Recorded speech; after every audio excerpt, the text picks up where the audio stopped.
हिंगोली जिल्ह्यातील वसमत शहरामध्ये जे आहेत ते मोठ्या प्रमाणात कॅशचा तुटवडा जाणवत आहेत। वसमतमधले सगळ्याच्या सगळे जवळपास ATM जे आहेत ते बंद आहेत। ATM मध्ये जे आहे ते पैसेच नाहीत। ATM मध्ये पैसे नसल्याने जे आहेत ते बँकेचे ग्राहक ताटकळत बसत आहेत। अनेक जे आहेत ते व्यवहार ठप्प झालेले आहेत बँकांमध्ये पैसे नसल्यामुळे। खरं तर वसमत शहरातलं एकही ATM सुरू नाही। आपल्यासोबत काही ग्राहक आहेत बँकेचे। काय ATM मध्ये पैसे काढतात, काय प्रॉब्लेम येते? पैसेच नाही, कॅशच नाही ATM ला। मी 3 ATM फिरून आलो, कॅशच नाही। काय समस्या निर्माण होतात, कधीपासून ही समस्या आहे? समस्या आहे का 5-6 दिवस झाले तुम्हीच ATM वर फिरायलो। कारण आता काय, आता बरेचसे पेरणीचे कामं राहिले, विद्यार्थ्यांची काय खरेदी वगैरे राहिली लेकराची, काय करणार आहे माणूस? खरं तर जूनचा पहिला आठवडा आहे आणि पहिल्या आठवड्यामध्ये खरं तर कामाची लगबग असते। शाळेचे विद्यार्थी असतील, शेतकरी असतील, काय समस्या आहे त्या ATM मध्ये? ATM मध्ये कॅश नसल्यामुळं काही खरेदी करू शकत नाही ना कोणी काही, त्याच्यामुळं अडचण व्हायला नाही। बँकेत खूप लाईन लागायली, सर्वसामान्य माणूस जाऊ शकत नाही, काम व्हायना काही नाही बँकेतलं। तुम्ही किती ATM फिरले? मी वसमत एक ATM सोडून नाही असं नाही, सगळे ATM पाहिले। कुठल्याच ATM मध्ये? प्रत्येक बँकेचे ATM पाहिले मी, SBIच नाही, टोटल वेगळ्या बँक आपल्या वसमत शहरात आहेत का पूर्ण बँक पाहिल्या, एका पण ATM वर कॅश नाही, कॅशच नाही। कॅश नसल्यानं समस्या काय? समस्या आमच्या लयच येतात, काय सांगू तुम्हाला, पेट्रोल भेटेना काही नाही, हे पुढे अडचणच आहेत आमच्या। डिझेल मिळेल का आता? नाही, डिझेल नाही। काय काय समस्या आहेत? किती ATM फिरले तुम्ही? आम्ही पुरं वसमतमध्ये पुरे ATM मध्ये फिरलो, पण आम्हाला कॅश कुठे मिळालं नाही। मला आता मेडिकल घ्यायचं आहे मुलांचं, कॅशच नाही आमच्यापाशी। फोनपे आहे तर फोनपे बंद झाला माझं।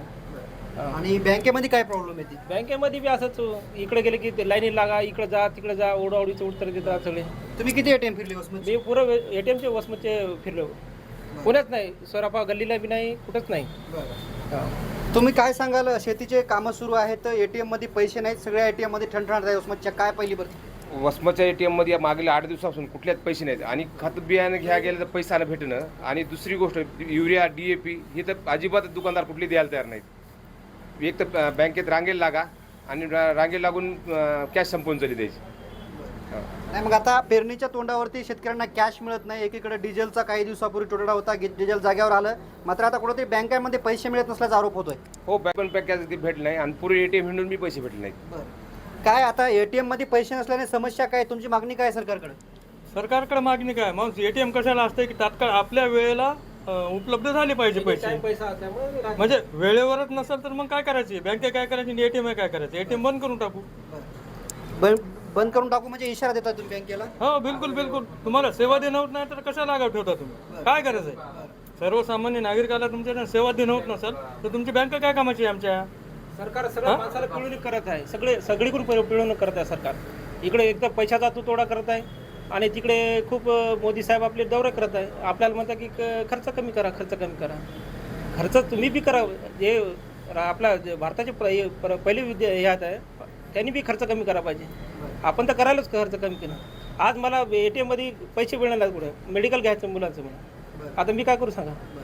खरं तर कुणाच्या शाळेचे ॲडमिशन असेल, त्याचबरोबर शेतकऱ्यांचं बी बियाण्याचा खर्च असेल, तर कुणाचा दवाखान्याचा खर्च असेल, अशासाठी जे ATM मध्ये जे आहेत ते सर्व नागरिकांना, वसमत शहरातल्या नागरिकांना, वसमत तालुक्यातील नागरिकांना कुठंतरी पैशाचा ठणठणाट आहे बँकांमध्ये, म्हणजेच ATM मध्ये पैसे मिळत नसल्याने जे आहे ते सगळेजण वसमतकर अडचणीत आल्याचं आपल्याला पाहायला मिळत आहे। कॅमेरामॅन सायनाथ शिंदेसह मी रमेश चेंडके, TV9 मराठी, वसमत, हिंगोली।